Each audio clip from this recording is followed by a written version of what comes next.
Ar čia žygdarbis, ar čia prapultis šitam pasauliui buvo atnešta? Tu esi įdarbinamas į šitą filmą, į šitą istoriją. Kai bomba pagaminta, jinai susprogo ir jinai yra išvežama ir Oppenheimeris lieka stovėti. Gražus kažkoks kostiumas ir į vandenį. Pirmas kadras. Noriu žiūrėti. Po 10 Dievo įsakymų tikrai ten taip ir turi vokti gerai ar blogai. Bet tas seksas ten jis yra prasmingas. Ir šiandien mūsų premjeroje, specialiai mes pagalvojame, kad mūsų premjera turi išeiti prieš Kino akademijos apdovanojimus, garsiąją Oskarų ceremoniją. Ir nuo ko pradėti, tai aišku pradėti nuo galingiausio filmo, kuris yra nominuotas net 13 nominacijų. Oppenheimeris. Taip. Tai filmas, kurį nėra labai lengva žiūrėti. Tiek tematiškai jisai nėra visai pramoginis, tiek tam tikra informacija, kuri ten yra pateikiama ir sukasi vardai, pavardės, tam tikri mokslo atradimai, tam tikri meno pavyzdžiai. Reikia iš tikrųjų, jeigu gerai nori suprasti politikos tam tikrų žinių, istorijos tam tikrų žinių, gali ir be to suprasti, bet jeigu daugiau žinai apie tai, tai dar tada giliau esi visame tame filme, toje istorijoje panardinamas, dar geriau suvoki. Ir panašiai kaip ir tu man sakei, pažiūrėjusi filmą, kad buvai šiek tiek nuošaliai. Tai šis filmas taip specialiai ir yra sukonstruotas šiek tiek kitokiu būdu, negu įprastai tie filmai, kuriuos mes žiūrime ir kur mes susitapatiname su pagrindiniu veikėju. Ir tiesiog mes ten kaip į kokį avatarą mes į jį pasinerėm ir kartu su juo sekame visą tą kelionę, džiaugiamės jo džiaugsmais, liūdime, kai jam liūdna. Ir štai čia paklausiu, vat ir tavęs kaip jautėsi. Pirma reakcija, aš neatsimenu, ką tau parašiau, bet kad iš šalies kad aš žiūrėjau kaip stebėtoja ta visa istorija, kaip ten vyko ar ne, kaip tas visas gaminimas. Ir jo tas mąstymas, toks tylus mąstymas, bet to pačiu ir veiksmas jo akise buvo taip įdomu stebėti, kaip jau vėliau irgi pradėjau naršyti įvairius forumus ir lietuviškus, ir nelietuviškus, ką sako kiti apie tą filmą, nes visada noriu pasitikrinti savo požiūrį. Ar tu taip supratai, kaip suprato kiti? Ar tau taip pat patiko, kaip patiko kitiems, ar tau nepatiko, kaip nepatiko kitiems? Ir aš randu tokią frazę, kuri atitinka ir mano jauseną. Pirmas dalykas tai buvo, aš tokia kaip stebėtoja, kas buvo padaryta Antrojo pasaulinio karo metu, kaip čia viskas vyko, istoriškai, chronologiškai ir per žmogaus asmenybę. Ir tuo pačiu labai koreliavo viena mintis su kažkokio kritiko ar paprasto žmogaus, sako, dar niekada Murphy ledo drožlių akis, tas spindėjimas iš toli nebuvo panaudotas taip gerai, kaip filme Oppenheimeris. Ir aš nemačiau Peaky Blinders šito filmo, to serialo. Čia yra dabar, praleidžia dėstytojai, praleidžia gerus kartais dalykus, todėl kad yra rutina, kur ir taip toliau, bet aš galvoju, aš būtinai turiu pažiūrėti tą serialą Netflix'e su šiuo aktoriumi, nes yra kažkas tokio. Ar yra, kad aktoriai, vat būtent tam tikri aktoriai, tavo galva ar ne, ir būtent išpildo, tik jie gali išpildyti tą režisieriaus idėją ir taip toliau. Šiuo atveju tai vis tiek tai ir turi būti atitikimas su tikra asmenybė, fiziku ir panašiai. Tai suprantama, kad aktorius yra labai svarbu, taip jau apibrėžti, kad niekas kitas nebūtų galėjęs suvaidinti, turbūt negalim. Bet čia dabar toks euforinis toks vertinimas, kur jau prarandi tą tokį kritiškumą, jeigu tau patiko, tai tada jau suabsoliutini. Aha, aš suprantu. Būtų kitas aktorius, žinoma, būtų šiek tiek kitoks filmas, ir tas vaidmuo, ir tas įspūdis, įvaizdis to žmogaus būtų šiek tiek kitoks.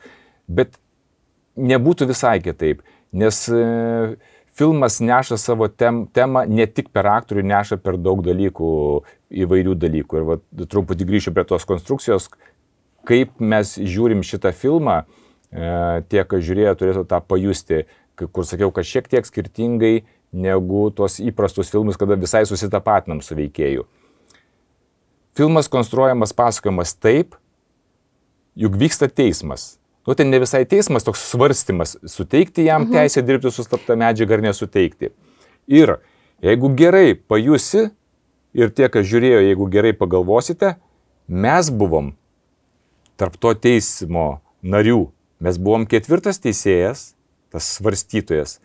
Ir mes visą laiką žiūrėjom, ne su Oppenheimeriu kartu bangavom šitom jo gyvenimo peripetijom, bet net ir aktorius, sakant, kadangi jau vyksta teismas, jis ir pats vaidino tą patį, jisai permastė save ir kaip prisimindamas. Jam žmona kartais sako, kodėl tu ten eini, kodėl tu leidai strypiamas, tu kovok.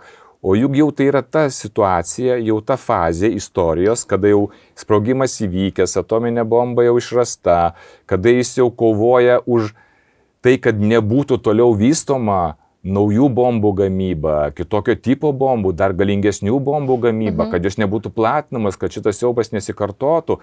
Jis irgi yra tam tikroje toj teisėjo pozicijoje.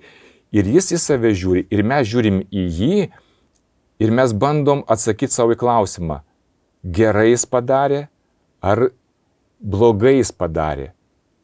Teisingai jis pasielgė, kurdamas tokį baisų dalyką. Ar jam reikėjo pasitraukti? Ar čia žygdarbis? Ar čia prapultis šitam pasauliui buvo atnešta? Ar čia pergalė prieš ten, reiškia, fašistinė Vokietija, tiesiog tuo metu buvo nugalėta, bet prieš Japoniją, kuri dar priešinosi? Ar čia tikrai ta pergalė? Ar čia jau perteklinis dalykas ir kuris įvedė į pasaulį toliau daug nerimo ir įtampos? Tai šiuo atveju mes esam va toj, reiškia, teisėjo pozicijoje ir šiek tiek kitaip negu visada, negu dažniausiai eina menas. Menas, reiškia, dažniausiai siekia kalbėti emocijai, apeidamas kritinį mąstymą. O šiuo atveju mūsų režisierius kviečia visą laiką vertinti protu, nepasiduoti emocijoms, o visą laiką turėti tą žvilgsnį iš šalies ir visą laiką svarstyti kartu su teisėjais ir kartu su pačiu Oppenheimeriu, ar tas atliktas išradimas, kaip jį įvertinti, kaip jį pasverti, ar ne? Ir tai va čia prasme mes esam šiek tiek kitaip tą filmą priemam, negu, kaip sakau, visus tos kitus filmus, kur mes su veikėju visai susitapatinam, kartu su juo džiaugiamės, kartu su juo ten liūdime, išgyvename kartu. Tai toks labiau filmas protui, protavimui, svarstymui, apmąstymui ir ieškojimui atsakymo, kaip įvertinti tai, kas įvyko. Taip, tai kaip iš žiūrovės perspektyvos irgi pasakyčiau, kad ar ne, tu esi įdarbinamas į šitą filmą, į šitą istoriją. Pritariu, kad visą laiką svarstai žiūrėdama į Oppenheimerį, kaip jis jaučiasi ir kaip pasibėti tokią vizualizaciją, ar ne, kad, tarkim, kažkokie, na, tokie kulminaciniai, tokie dvasiniai išgyvenimai ir tada ekrane ten atomų skilimas, žiežirbos, ten raudona spalva ir taip toliau, bet irgi kažkaip nehiperbolizuota, neperdėta, kas kartais, na, būna, na, tu supranti, kad siekiama efektų ir taip toliau. Nežinau, man tos, sakau, 3 valandos, kad daugelis taip mėgsta akcentuoti, kad tai ilgas, sunkus filmas, man priešingai, jis yra labai, na, toks net edukacinis tam tikra prasme, tokia tikra kaip ir dokumentinė istorija, meniškai papasakota, kad tu galėtum suprasti, kas vyko tame laikmetyje, kaip žmonės mąstė tame laikmetyje ir žiūrėti jų akis ir suprasti. Grįžtant prie mūsų pavadinimo po kino ir prie to, kad tarsi ir ieškom ir klausiam savęs, tai kaip po kino pasikalbėti apie kiną, tai vienas iš būdų, kaip mes galim kalbėtis apie kiną, pamėginti įvardinti filmo temą savo. Retai mes tą darome. Kodėl? Kaip sakiau, jau emociškai patiriam, nes meną ir išgyveni emociškai, reiškia, kaip patirtį įsineši ir neklausi savęs, o tai kokia tema buvo, apie ką filmas, tu tą jauti, viduje įsineši kaip patirtį. Atsiprašau, Raimondai, žinai, dabar tai pasakai, ten svarbu, kokia tema. Ir taip, aš bandau įsivaizduoti, čia mūsų draugai, artimieji, taip susėdam šeimos rate, pareinam, kaip dažnai pats sakai, kad yra jūsų šeimos tradicija, einate į filmą ar po to aptarinė. Na tai, čia kaičiam cepelinai, čia kažką valgom. Kokia buvo? Ar jūs taip kalbate šeimoje? Kokia buvo tema? Ne, šiek tiek turbūt paprasčiau tas išeina, bet aš pamėginau įmesti šitą. Aha. Kita vertus, tą temą atpažinti, nėra taip sunku ir vėlgi, tu tada atsigrėži, jeigu savęs klausi apie filmo temą, yra keletas tam tikrų taškų, kur tu gali gan greitai ją užčiuopti. Na, pagal ką čia mes čia turėtume užčiuopti? Išoriškai atrodo, kad tai yra filmas apie tai, kaip buvo pagaminta atominė bomba. Na. Ar ne? Tai yra istorijos vidurys. Branduolys istorijos. Antroji dalis. Kaip gamino atominę bombą. Pradžia, vadinasi, struktūriškai buvo. Kaip atsitiko, kad buvo pradėta gaminti atominę bombą. Pabaiga yra, kas iš to išėjo. Tai jeigu žiūrėsi į pabaigą, pabaigoje lengviausia rūšiap, nes pabaigoje yra ir tam tikra žinutė, kas iš to išėjo, ar ne? Ir iš tikrųjų, man tai didysis tas klausimas ir didžioji įdomybė prasideda nuo to momento, kai bomba pagaminta, jinai susprogo ir jinai yra išvežama ir Oppenheimeris lieka stovėti tokiom akim, beveik maldaudamas, tai bent paskambinsit man, bent pasakysit, kada, kaip ten, kas ten, paskambinsim, pasakysim ir net nepaskambina. Juk apie tai yra filmas. Kaip iš mokslininko, iš intelektualo ir iš to viso būrio, kuris ten kartu su juo dirbo, jų išradimas iš jų yra atimamas ir jo ima disponuoti. Tai, kas yra antagonistas filme, tas menkas Strauss, ar kaip ten jo pavardė, generolas, kuris ten suka prieš šitą visą, reiškia, apkaltą ir suka, ar ne? Ten ir prezidentas, kuris visgi šitam filme parodė tas toks pakankamai ne pačioj gražiausiai šviesoj. Žodžiu, iš jo atima tą kūrinį ir jis nieko nebegali su tuo padaryti. Ir yra naudojama nebeklausiant jo leidimo. Ir žiūrėkit, kaip gražiai tada susistato pradžioje esantis epizodas su tokiu dideliu tuo visų ratų antru. Pradžioje mes matom epizodą, kaip Oppenheimeris, dar būdamas studentas, užnuodija obuolį.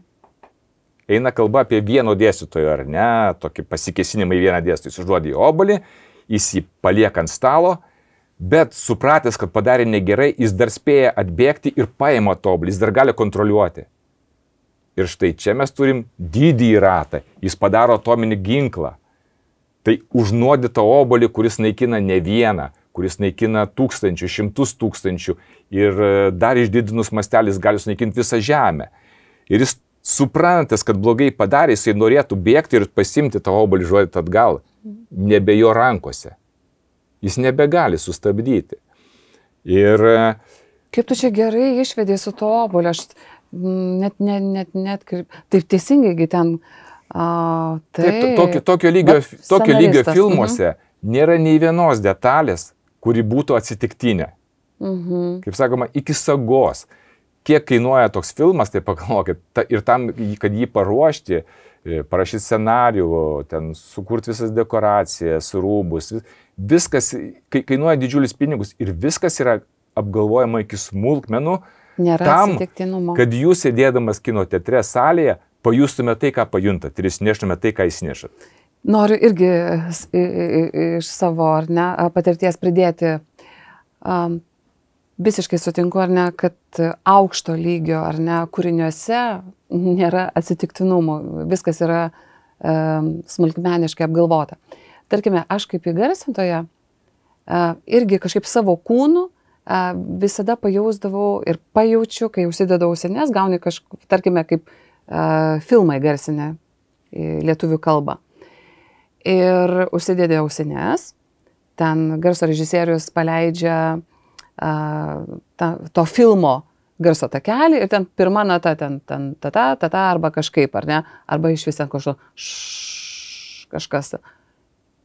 Ir jeigu labai geras filmas, pirmą milisekundę jau iš karto sufleruoja, tai bus A kategorija, ar tai bus B, ir taip toliau.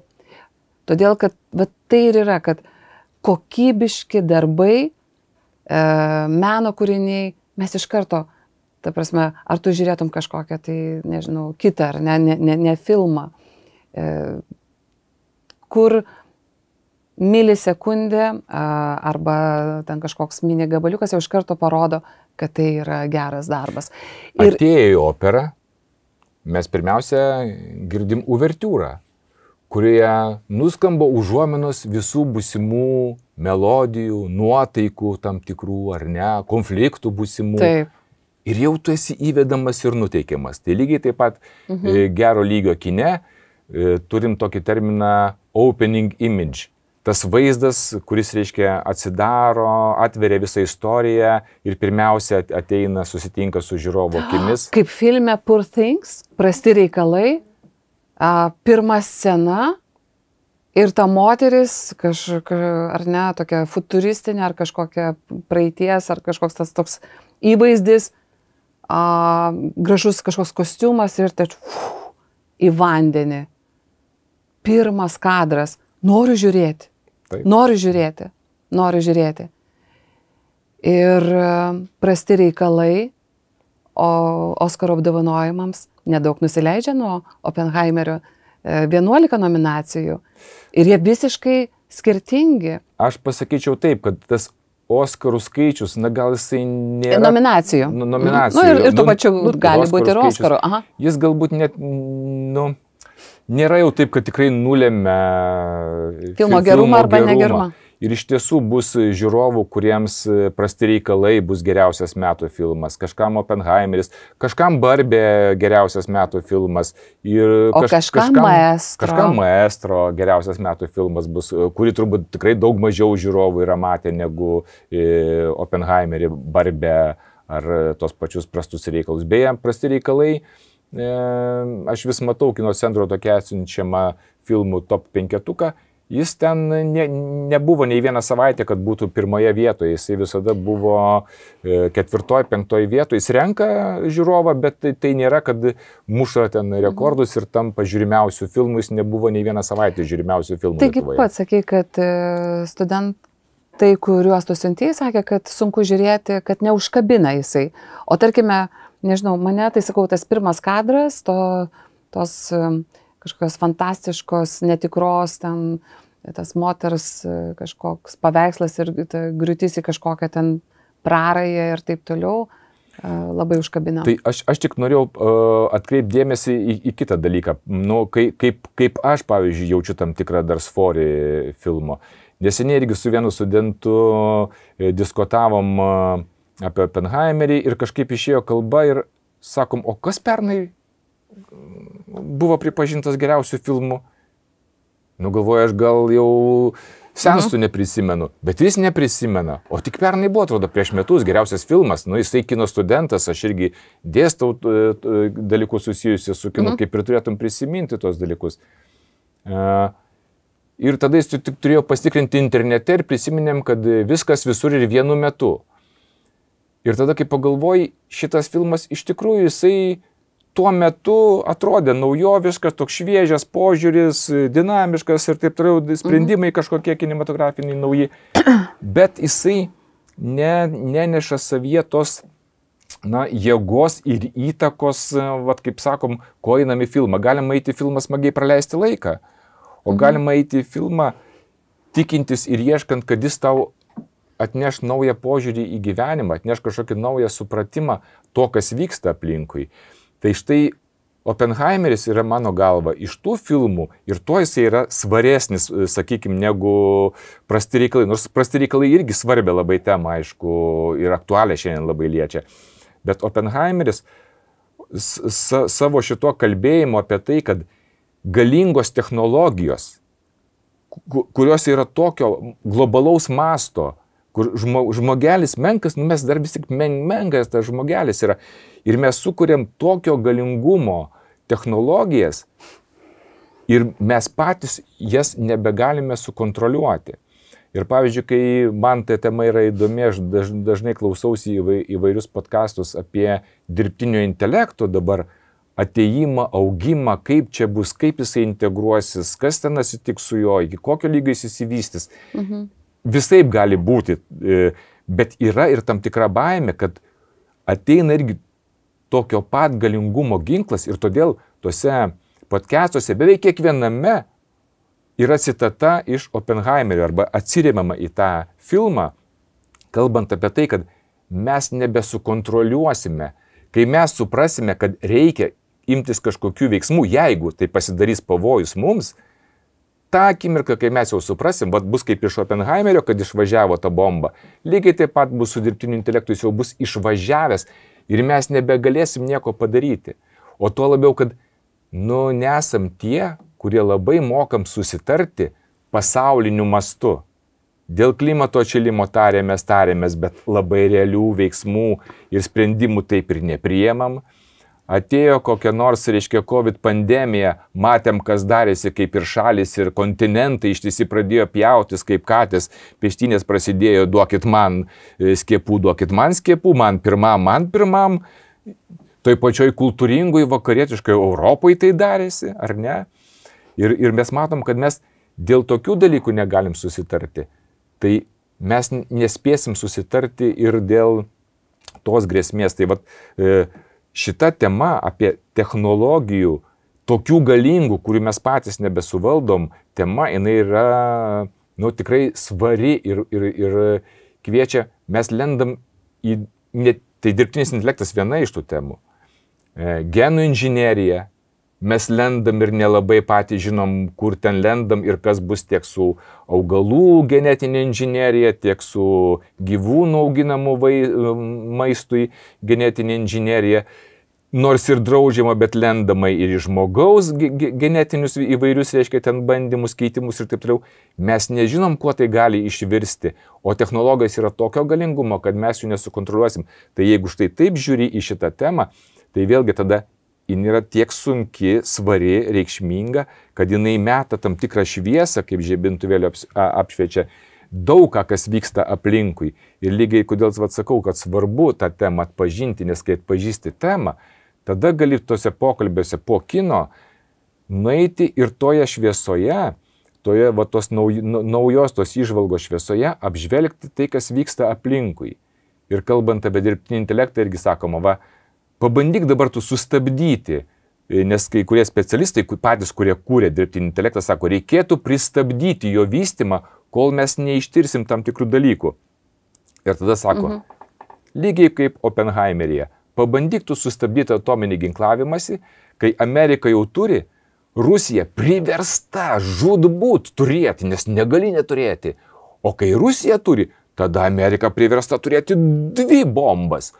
O kai Rusija turi 3, tada 4. Tada Kinija irgi negali atsilikti.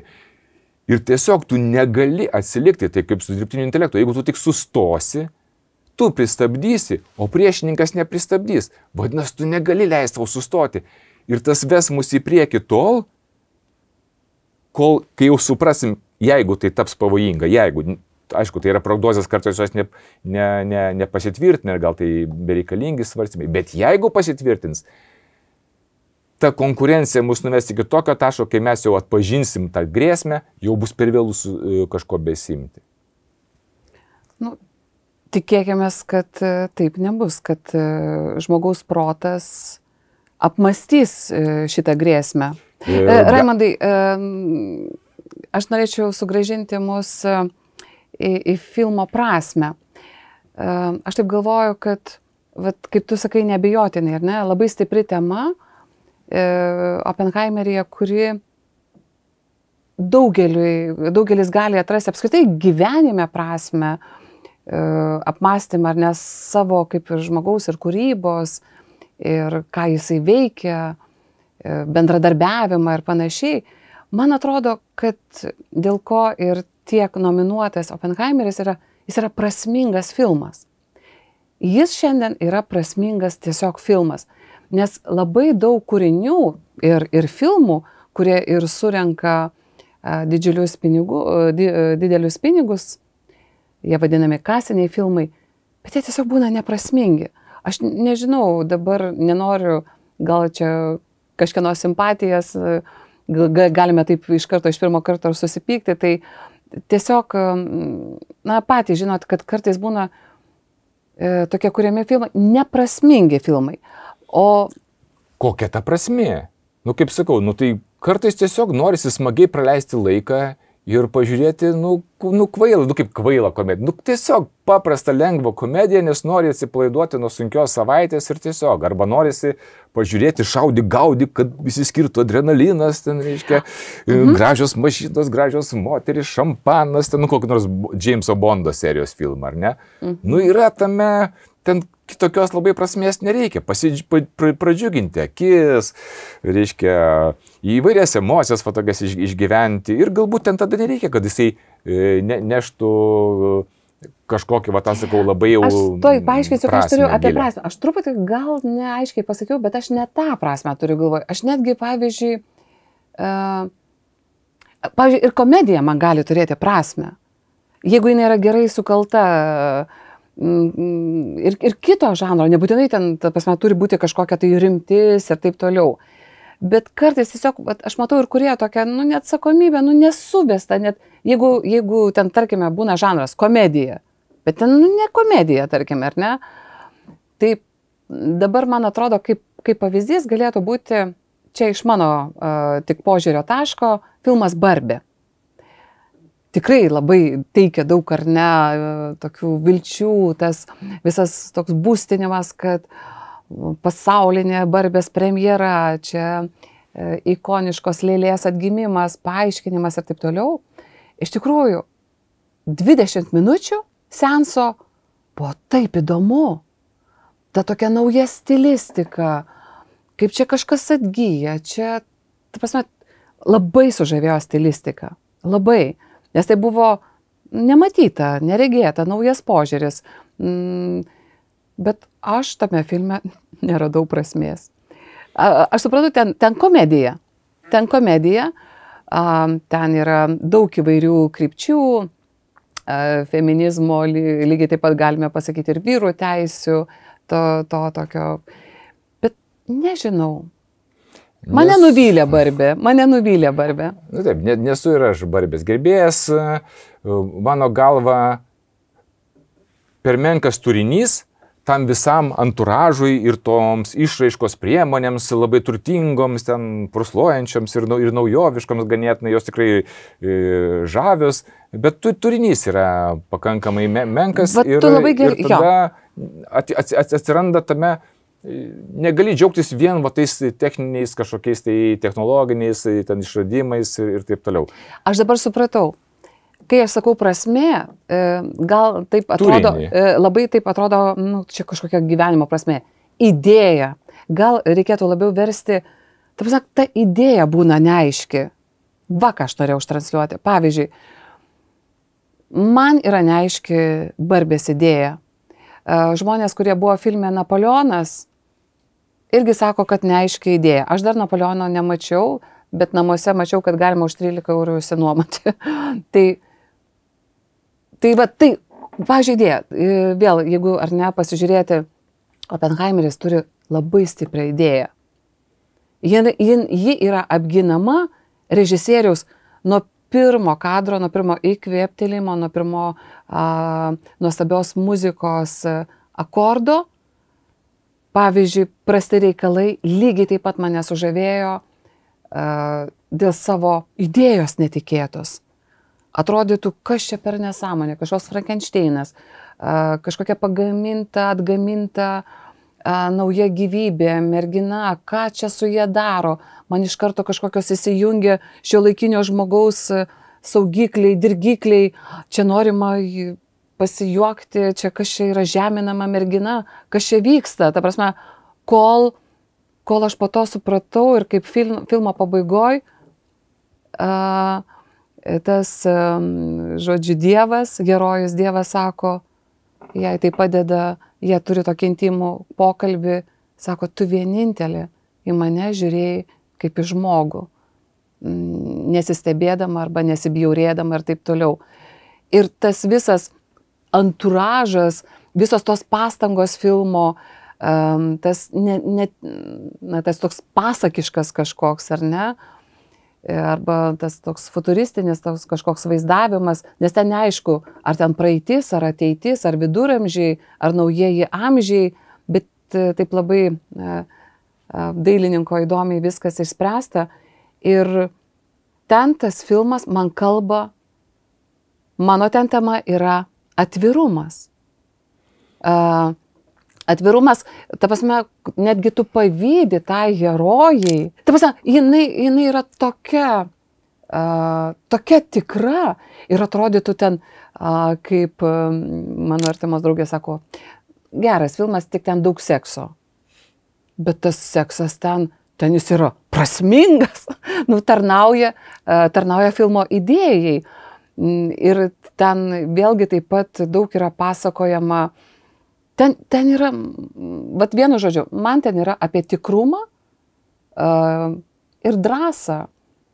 O kokia tavo ten tema? Visos temos ten yra ir kiekvienas žiūrovas, žinoma, žiūrėdamas filmą gali įsinešti savo, reiškia, supratimą, apie kągi tas buvo filmas, tikrai turim tą teisę, bet galima visada ir paieškoti, apie ką autoriai kalba. Ir tam tada reikia, kaip sakau, tą atpažinti, sudėlioti savo pasakyti, kas ten vyksta.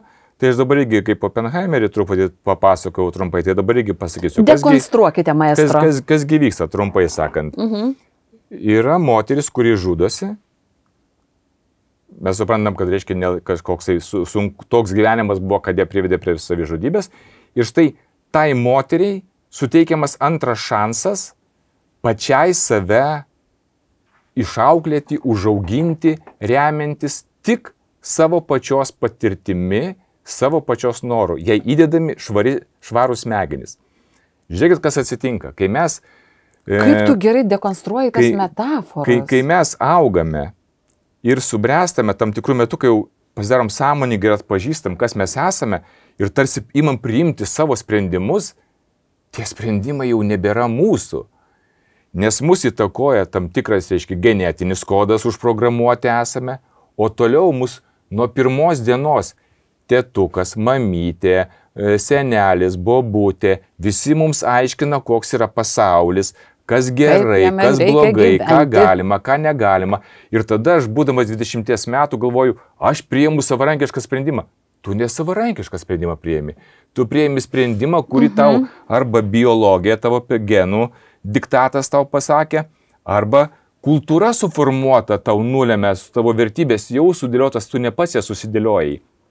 Ir štai mūsų veikėja prastose reikalose, jinai turi unikalų šansą. Kodėl tas veikėjas Dievas, tas jos tėvas, kuris ją padaro. Ir jis jai sukuria tokias sąlygas, kurie leidžiama viską daryti, viską patirti ir pačiai susidėlioti savo vertybių sistemą, kas yra gera, kas yra bloga. Ir todėl seksas, kaip sakai, šitame filme yra prasmingas, nes jį per seksą pažįsta pasaulį, vyrus, santykius, ko žmonės nori, kokių jie vertybių laikosi. Jin į seksą, tai yra seksas, ne tas seksas, kuris, pavyzdžiui, tave jaudina, ar ne, ten yra tų filmų, kur ta sekso scena, jinai ir tave jaudina, pakabina.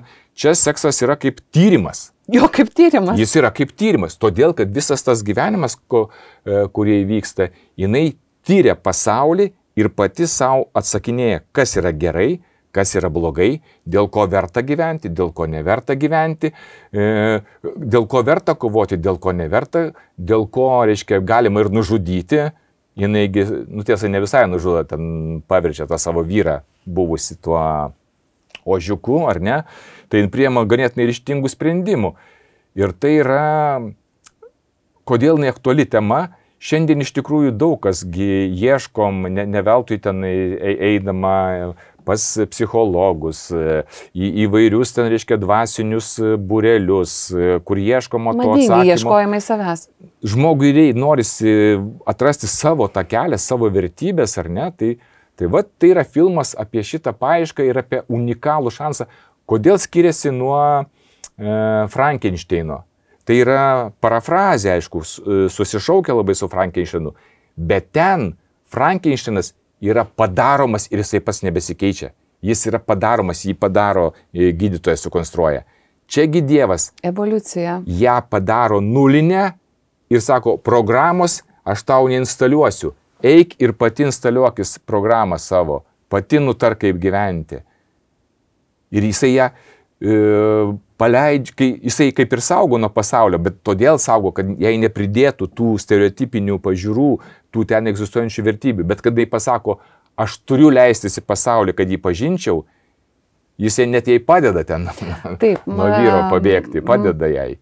Taip, tame filme man yra ir gražiausia būtent jos tos ekspresijos, tie verbaliniai visi išsireiškimai, ką jis sako, kaip jį reaguoja. Ir tada tikrai labai, tame filme susitapatini. Taip. Tame filme susitapatini su pagrindinė heroja ir galvoju, žavi jos ta drąsa, tas tokių neturėjimas, ką labai gražiai dekonstravai, stereotipų neturėjimas. Iš tikrųjų norim visi to, norėtumėm tos laisvės, tos teisės. Sakyti, ką nori. Sakyti, ką nori, pačiam išbandyti, rasti savo atsakymus. Paklausti, o tikrai, 10 Dievo įsakymų, tikrai ten taip ir turi vogti gerai ar blogai? Tai ar priimti tiesiog kaip tokią nuostatą, nes man tai pasakė, ar pavogti kažką, pažiūrėti, kas iš to bus ir tada pačiam pasakyti, taip, vogti blogai. Arba priešingai pasakyti, vogti yra gerai.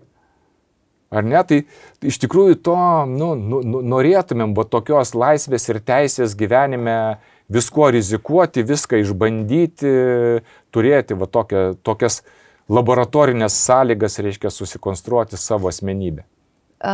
Galim spėti, kokią tikrai gaus nominaciją šitas filmas Poor Things? Tikrai gaus kažkokių nominacijų, sunku spėti. O gali, ta prasme, jis būti geriausias metų filmas? Gali, visko gali būti, gali jisai būti.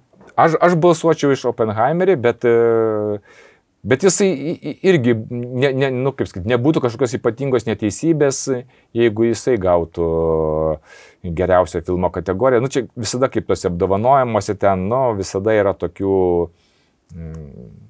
pavyzdžiui, moters vaidmenį, aš duočiau, iki šiol man galvoj stovi iš tų šiometinių Oskarams irgi nominuotų filmų, Mėnulio gėlių žudikai. Pirmą kartą Oskarui už moterišką vaidmenį nominuota indėnų kilmės. Ir man iki šiol, tai kaip jinai sukūrė tą vaidmenį, jau aš nežinau, kiek jau čia to laiko, keletą mėnesių praėjo, aš vis matau tą jos veidą, tas klausiančias ir tuo pačiu metu atleidžiančias ir tuo pačiu tokio į tuos baltuosius iš aukšto net toks žvilgsnis, atlaidus kartu ir apmaudu, kad nesugeba tie baltieji pakilti aukščiau savo tų tokių primityvių, godžių, žemažiūriškų, griovikiškų, naikinančių pažiūrų, vertybių, tų norų tokių, ar ne? Taip. O jinai virš to ir skaudu jai, ir apmaudu, nes jin visai galėtų mylėti tą žmogų, galėtų su juo ir gyventi. Ir tarsi ir duoda jam šansą, ten pabaigoje yra finale, ir tarsi duoda jam šansą, prisipažink. Atgailauk, prisipažink ir galėsim pripažink savo kaltę. Taip. Ir DiCaprio vaidinamas personažas vaidinamas ir ten sumeluoja. Ir tada supranti, kad jin tiesiog tai buvo paskutinis šansas suteiktas. Taip, labai gražus vaidmuo. Vienas žodis – orumas. Ir tarkime, filme gali vaidinti orumas tos aktorės vaidmenyje, iš tikrųjų, tas jos lėtas buvimas tame filme, ta jos visa apranga, to, kur irgi reikalauja lėtumo, ten indieniški drabužiai, tiesiog jo žodis vienas, kai jinai jau apsisprendžia sėsti į DiCaprio vaidinamą personažą, ten tą vežimą, jie atsisėda ir jai reikia tik tai į jį kažkaip pasižiūrėti ir jau supranti, kaip tu pasakei, kad, ta prasme, jį vertina baltųjų silpnybės, jinai žino, kaip gali būti, bet jį leidžia jam, leidžia parsivesti jį į namus. Ir aišku, po to ten jau prasideda jos ta kančia, kurią tikrai yra sunku žiūrėti, bet tas toks orumo įkūnijimas, jis yra nuostabus. Aš manau, mes artėjom prie pabaigos ir galim tada pakalbėti irgi dar apie filmų pabaigas, kur yra labai svarbus irgi momentas, kaip sakiau, geras autorius, ar tai būtų romanas, ar tai būtų filmas, ar spektaklis, viso kūrinio metu nagrinėja temą. Kaip ir mūsų studentai, kai rašo baigiamuosius, jisai nagrinėja temą, pabaigoje daro išvadas tam tikras, ar ne, apibendrinimus. Tai lygiai taip pat ir gerame filme autorius nagrinėja tą temą iš visų pusių, jis ją žvelgia. Mato ir gerus dalykus, ir prastus dalykus, reiškia, iš įvairių pusių. O pabaiga vadinama filosofinė dalimi, nes ten autorius, kaip jisai sudėlioja įvykius, jisai jau išreiškia savo požiūrį į temą. Ir mes ir kalbėjom truputėlį, tik tai irgi priminsim tiems, kas žiūrėjo. Ir norisi tada paklausti, grįžtam prie Oppenheimerio. Tai kaip baigėsi filmas? Kaip tau, Giedre, pasirodė? Gera pabaiga? Happy endas? Ar bloga pabaiga? Žinai, yra tokie balsavimo variantai. Už, prieš, susilaikau. Tai man ta pabaiga yra, kad susimastykite. Tie žodžiai, ta pabaiga, pokalbis, kad jau tai yra padaryta, kaip pasakė Oppenheimeris. Man atrodo, tai yra žinutė mums kaip šiuolaikiniams žmonėms, išgyvenantiems beje labai panašias problemas visame pasaulyje, nerimą ir kitus, sakyčiau, netgi psichinės sveikatos sutrikimus dėl tebesitęsiančių karų, vis kylančių naujų krizių. Na, toks apmąstymas savo tokios būties ir toks ieškojimas ir paramos gal ir kitose žmonėse ir toks, žodžiu, baigėsi filosofiniu tašku. Kvietimas apmąstyti savo gyvenimą, kvietimas apmąstyti šiandienos problemas, kaip mes gyvename. Gal va tokia būtų mano pabaiga, kvietimas apmąstyti, kaip mes gyvename. Jau kurį laiką, jau čia ir 10 mečių, gal net ir porą, yra priimtina nebedaryti arba visai happy endo, tokio reiškia, arba visai liūdnos pabaigos. Yra tas saldžiarūgštis, saldžiakartį pabaiga, kada tam tikra tikslų dalis pasiekta, o tam tikra, kaip būna pasakoj, karalaitė širdį į ranką. Tai vat veikėjas šių dienų istorijose jisai negauna ir rankos, ir širdies. Jeigu gauna širdį, negauna rankos. Jeigu gauna ranką, negauna širdies. Ir Oppenheimerį irgi panašiai. Jeigu vyksta tas svarstymas, kur ieško jį, reiškia, ar jis geras pilietis, ar jis išdavikas, ar jo galima pasitikėti, ar negalima pasitikėti, tai tas, kuris buvo iškeltas iki vieno iš žymiausių amerikiečių tuo metu, kai ta bomba jisai išrado ir sprogo, paskui jis yra sumenkinamas ir krenta visai į duobę, iš jo atimamas, reiškia, tą teisę dirbti su slaptais dokumentais, jisai patraukiamas nuo darbų. Bet visgi filmo pabaiga grįžta jam pripažinimas, grįžta jam apdovanojimai, pasikeitė prezidentai, pasikeitė laikmetis ir tą statusą jis kaip ir atgauna.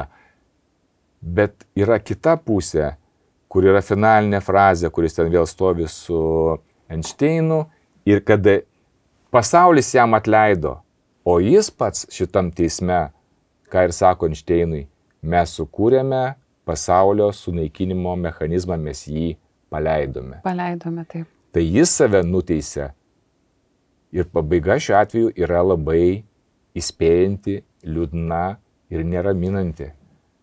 Pats veikėjas, kuris geriau už bet kurį kitą žino, kas yra atominė bomba, kuris įdėjo nemažai pastangų paskui sustabdyti visą šitą ginklavimąsi. Beje, ir rusų Andrejus Sacharovas lygiai taip pat po bombos sukūrimo tapo tuo, kuris iš visų jėgų mėgino stabdyti šitą ginklavimąsi. Jie geriausiai supranta, kas tai per jėga, ir jie stoja prieš, kad būtų sustabdyta, kad daugiau jie nebegali šaukti to, ką padarė, bet bent jau sustabdyti. Tai va, tas, kuris geriausiai žino, ką tai reiškia, kas tai per jėga yra išleidžiama, jis pats save nuteisė, nepaisant to, kad pasaulis jį išteisina ir pripažįsta jį kaip teigiamą apdovanojimą ir taip toliau, bet jis pats tyliai tam tik tai, kuris irgi gali tai suprasti, sako, man atrodo, mes paleidom pasaulio sunaikinimo mechanizmą. Bet apskritai, ar ne, ką ir pritari, kad filmo pabaiga tai dažniausiai neduoda tokio, nepadeda taško, viskas čia baigėsi, ar ne? Tas visada tas išėjimas iš to filmo, kaip visada įvedam, ar ne, su tam tikru tuo opening vaizdu, ar ne, arba ir ta pirmąja nata, lygiai taip pat tave ir išlydi iš tos realybės, kurią tau pasiūlė režisierius, kūrėjas, kurią tau pasiūlė, ir kartais tu išeini ten labai lengvai ir sakai, ai, netikiu šitą idėją, kažkokia nesąmonė, o kai labai surezonuoja su tavo gyvenimiška patirtimi, su aktualumu, kas yra mūsų pasaulyje, tu ilgai, dar ta tavo pabaiga tęsiasi tavo galvoje, kas apskritai yra bet kokio gero kūrinio siekiamybė, išlikti, prasitęsti žiūrovų, klausytojų, žmonių atmintyje. Kad negali būti, tarkime, sukūrė kūrinį, padėjo taškas, viskas. Tai gero kūrinio, manyčiau, ir esmė ir yra, kad prasitęstų auditorijos protė, širdyje ir jausmuose. Tai va. Gal čia ir dėkime tašką. Sugrįžkime į pradžią. Mano Giedrės ir Raimondo idėja buvo pakviesti bendram pokalbiui po kino. Bet būtent tuos, kurie žiūrėjo tą filmą, nes čia anonsų nebus. Čia mes kalbėsime tik apie filmus, kuriuos peržiūrėjome. Ir tai gali būti įvairiausio žanro, mes nepretenduojame į kažkokį ten elitinį meną ar į žemą grindį meną. Tiesiog tai, kas šiandien rūpi žmonėms, dėl ko jie juokiasi kine, dėl ko jie verkia kine, dėl ko jie eina šeimomis, dėl ko jie eina po vieną apmastyti. Tai visi šie filmai yra mūsų fokuso centre. Ir mes labai laukiame po šitos tinklalaidės jūsų klausimų, apie kokį kitą filmą mes turėtume pakalbėti, į ką labiau pasigilinti, nes, kaip minėjau, Raimondas yra scenaristas, jis išmano gerai dramaturgijos elementus, pradžią, pakilimą, pabaigą, išvedimą. Aš taip pat esu susijusi su audiovizualinių istorijų kūrimu, perdavimu. Taigi, mums iš tikrųjų tai yra mylima aistra, mes esame niekieno neįpareigoti tai daryti, tai kilo iš mūsų tokio noro, saviraiškos, kalbėti apie kūrinius, kodėl jie mus paveikia, ir manome, kad šiandien kinas tikrai yra galinga meno priemonė, kuri mus paveikia, kuri gali mus atgaivinti kaip pavasarį nudžiūvusius augalus, arba priešingai gali užvesti į kažkokius, tokius kitus ieškojimus.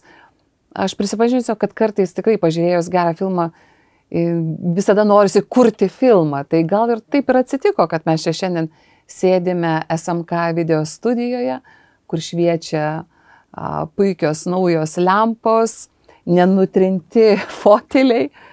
Ir turime palaikančią komandą. Ačiū Aridonai, ačiū Simona ir ačiū Kristijonui. Ir ačiū Kristijonui, kuris taip pat davė neblogų patarimų. Ir ačiū visiems, čia yra daugiau žmonių, kurie palinkėjo mums kurti šią tinklalaidę. Tai taip pat ačiū Jums ir laukiame klausimų. O aš tada atsisveikindamas pasakysiu, eikime į kiną, o po kino susėskime pasikalbėti.